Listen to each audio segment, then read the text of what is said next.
Semua orang mengetahui bagaimana istrinya membuat skandal dan pergi meninggalkannya dan kedua putra mereka. Tidak hanya itu,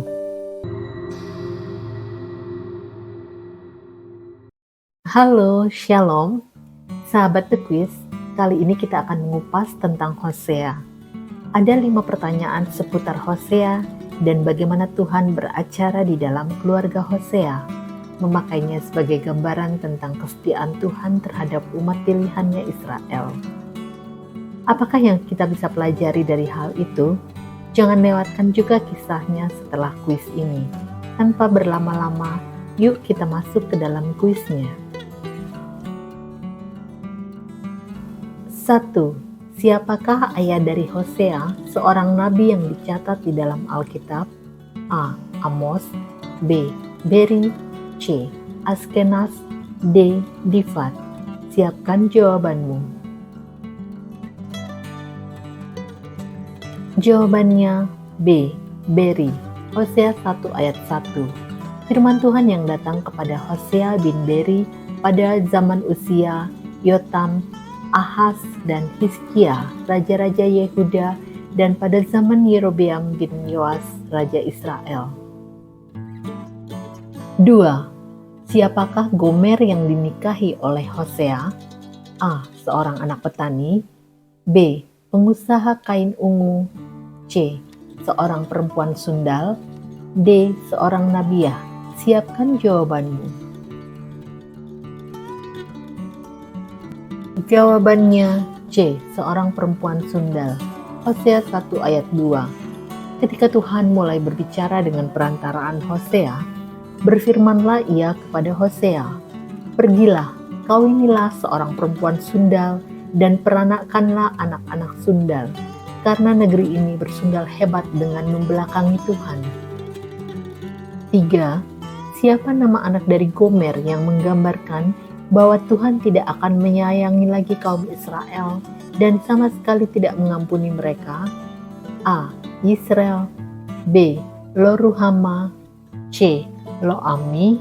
D. Oholiba. Siapkan jawabanmu. Jawabannya B. Lo-ruhama. Lalu perempuan itu mengandung lagi dan melahirkan seorang anak perempuan. Berfirmanlah Tuhan kepada Hosea, "Berilah nama Lo-ruhama kepada anak itu, sebab aku tidak akan menyayangi lagi kaum Israel dan sama sekali tidak akan mengampuni mereka." 4. Berapakah anak laki-laki yang dilahirkan Gomer ketika ia menjadi istri Hosea? A. 2 orang. B. 3 orang. C. 1 orang. D. 4 orang. Siapkan jawabanmu. Jawabannya A. 2 orang. Hosea 1 ayat 3 dan 8. Dari kedua ayat ini kita mengetahui bahwa anak laki-laki yang dilahirkan oleh Gomer adalah 2 orang. 5. Meskipun di dalam kitab Hosea, Tuhan memperingatkan bangsa Israel tentang ketidaksetiaan mereka terhadap Tuhan, apakah yang Tuhan katakan tentang kaum Yehuda? A. Tuhan akan menghukum dan tidak mengampuni mereka. B. Tuhan berkata bahwa mereka akan seperti pasir laut. C. Tuhan akan menyayangi dan menyelamatkan mereka. D. Kaum Yehuda bukanlah umat Tuhan. Siapkan jawabannya.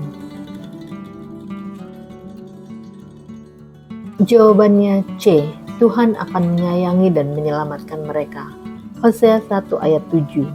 Tetapi aku akan menyayangi kaum Yehuda dan menyelamatkan mereka demi Tuhan, Allah mereka.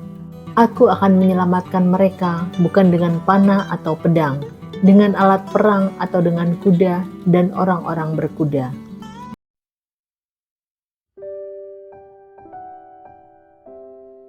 Leo dan putranya memilih duduk di tempat yang tidak terlalu mencolok. Hari itu sahabatnya James memintanya untuk bermain musik, mengiringi vokal grupnya yang akan bernyanyi di pemberkatan keponakannya, Andrew. Leo memandangi sekeliling dan ia mengenali beberapa orang di kejauhan sebagai tetangganya. Ia dan putranya sebenarnya merasa begitu tidak nyamannya berada di tempat itu. Bagaimana tidak? Semua orang mengetahui bagaimana istrinya membuat skandal dan pergi meninggalkannya dan kedua putra mereka. Tidak hanya itu, berita yang tersebar di luaran sana justru memojokkan dirinya yang dianggap sebagai kepala keluarga yang gagal. Cibiran dan gosip yang bertebaran layaknya seperti jarum-jarum tajam yang melukai hati dan mental Leo dan kedua putranya, menusuk dan menyakitkan.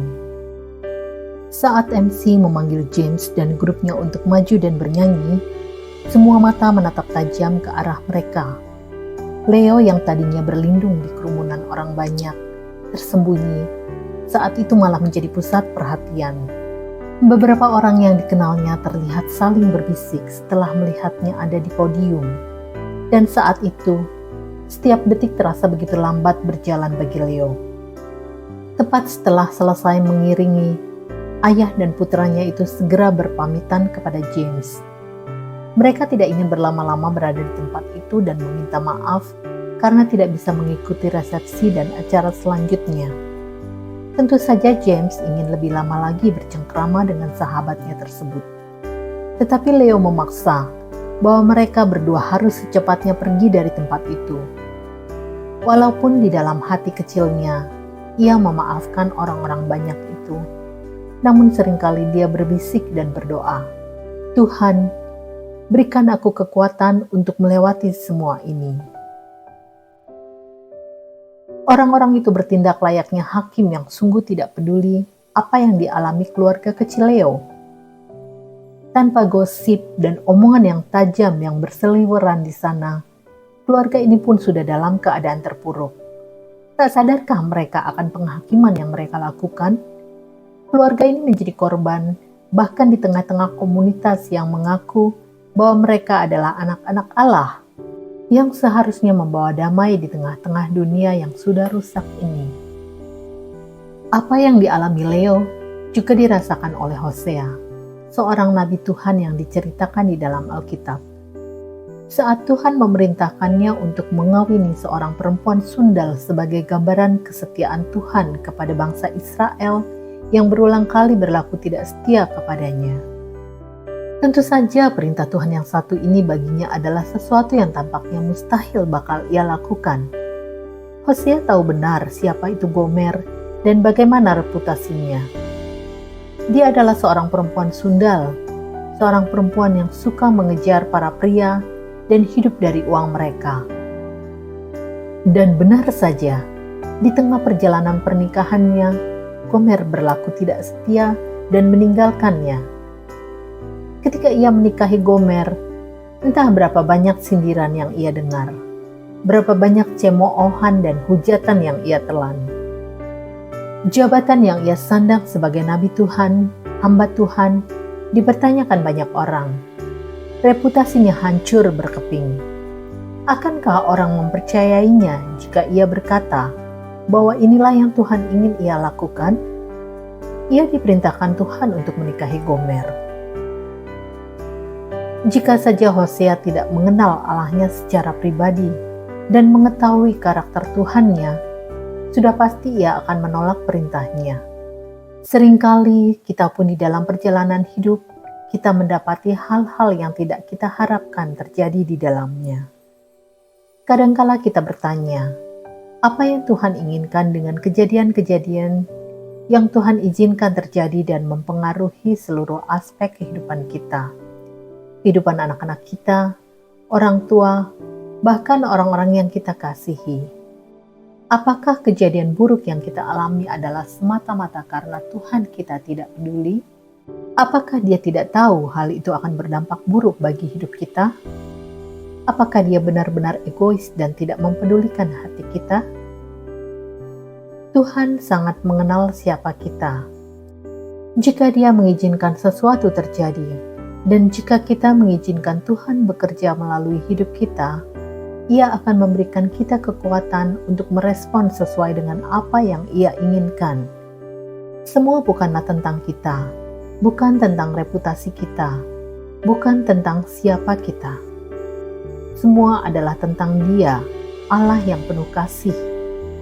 Dan ketika kita menaruh hidup kita dalam tangan-Nya, Dia akan bekerja mengubahkan kita.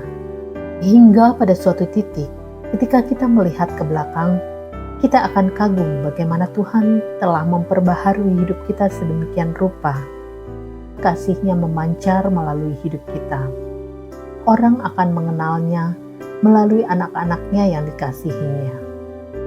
Matius 5 ayat 16. Demikianlah hendaknya terangmu bercahaya di depan orang, supaya mereka melihat perbuatanmu yang baik dan memuliakan Bapamu yang di sorga. Terima kasih sudah mengikuti video ini sampai akhir. Kalau hal ini menjadi berkat bagimu dan kamu menikmati konten ini, boleh ya bantu like, share, dan subscribe-nya bagi yang belum. Kerinduan kami makin banyak orang bisa menikmati firman Tuhan dengan cara apapun. Kami sangat menghargai setiap kritik, saran, masukan, atau apapun itu.